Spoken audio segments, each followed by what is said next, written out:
So I recently had a conversation with a trainee forest school leader. And it was talking about um, the audiences she'd have or who she'd work with once she was qualified. And in my mind, there are four key markets within forest school. So we're talking about forest school at a level 3 level. So we're not talking about people who then have the ability to train the trainers, as it were, or train the staff. We're talking about straight just delivering forest school rather than delivering forest school training. So four core markets. So first and probably most prolific is the school market.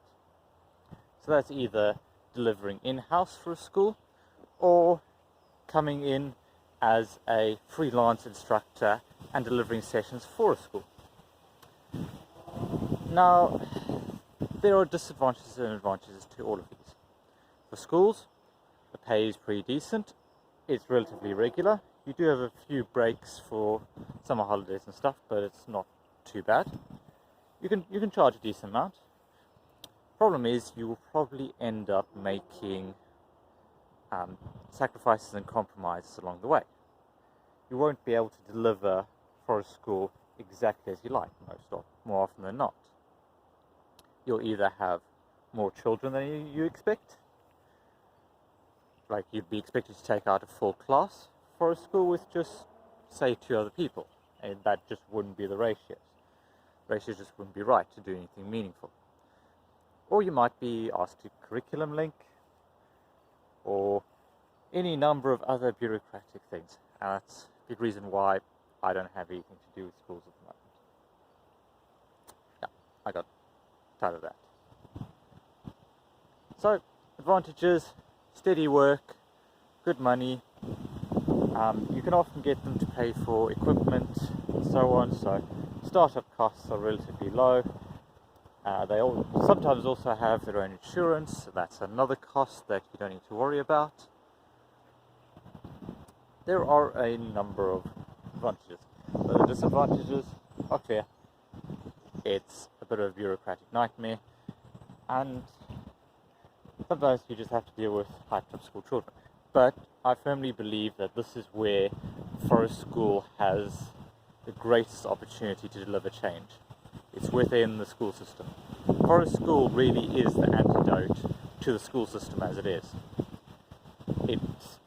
It delivers child-centered learning, it encourages children to move about and play and develop curiosity, and also focus on practical skills. All of the things that school doesn't normally support. So yeah, fantastic. Primary schools.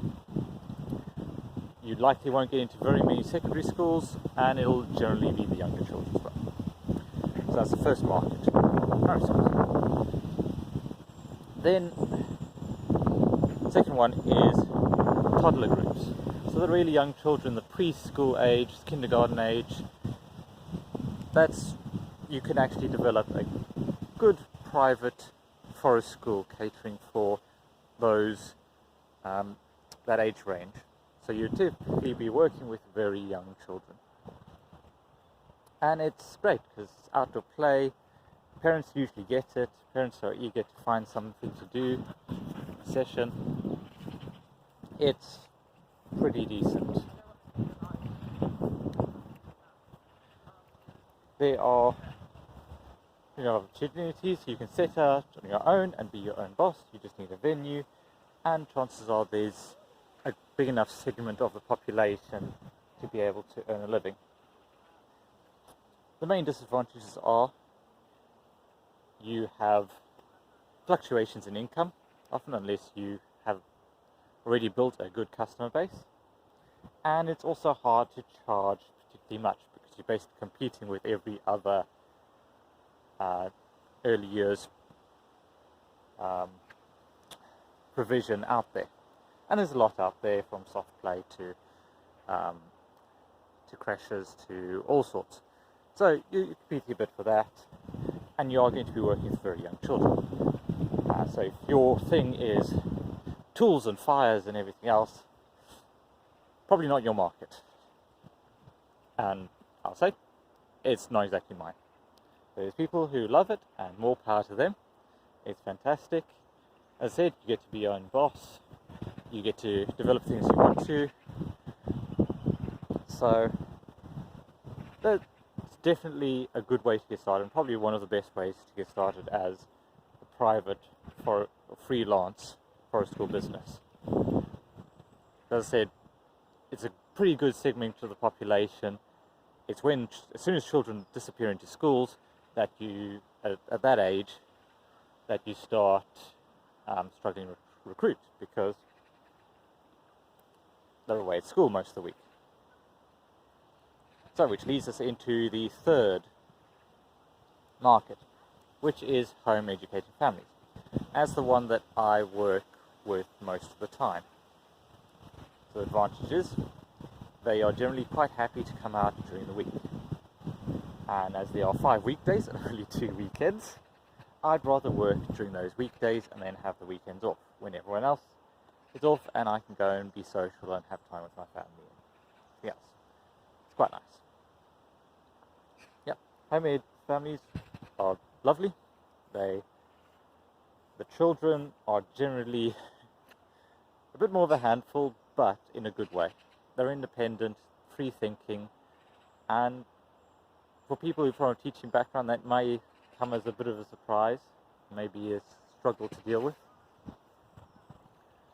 But I think it's what they're learning is quite valuable, and that independent free thinking is what we really want for our children.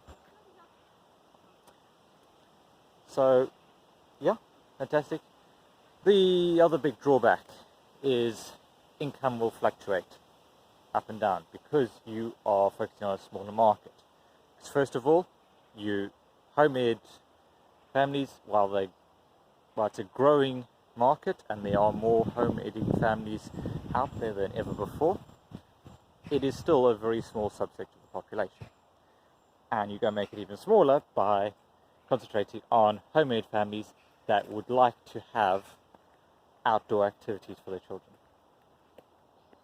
Most home-made families are quite happy to just take their children out into the woods and they play, everything else. So you need to be able to offer something more than just playing in the woods. And I know as forest school leaders you can. And that's what we're trained to do, is we're trained to be more than just play instructors. We're there to develop. But yeah, you will need to show that you are providing more value, and they'll fluctuate. They go away on holiday at odd times in the year, and it can be a challenging group to work with, but I love it. I was home educated as a child, so fantastic. Love working with them. Absolutely beautiful families, some of the nicest people I've ever met, and I really enjoy working with them.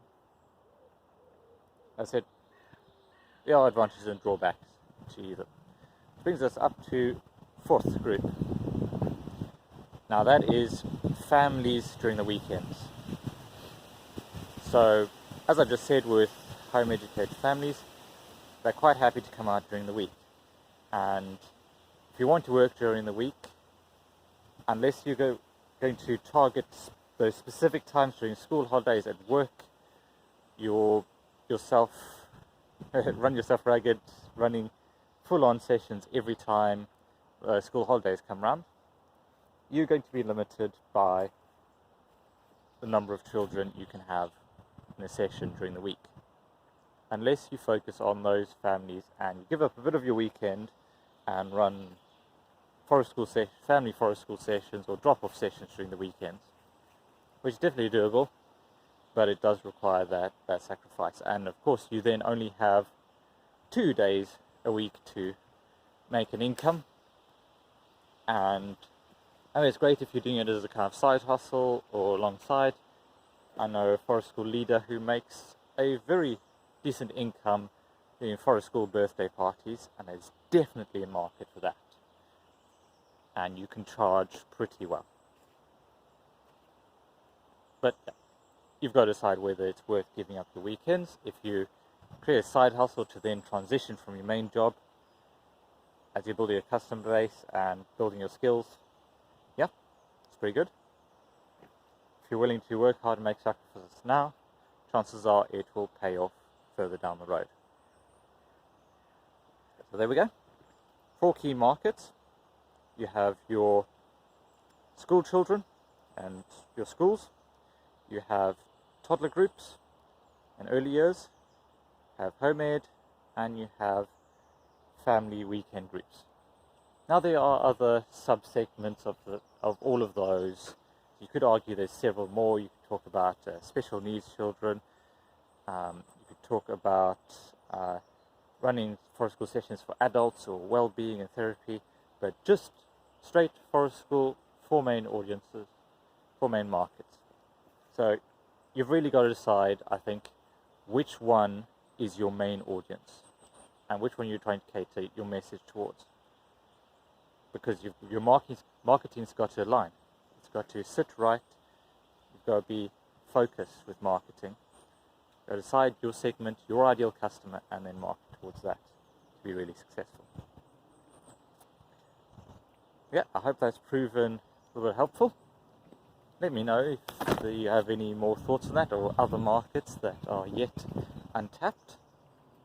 Otherwise, I have rambled on for long enough now. So, thank you so much for listening and watching. Remember, make the most of every day. See you next time.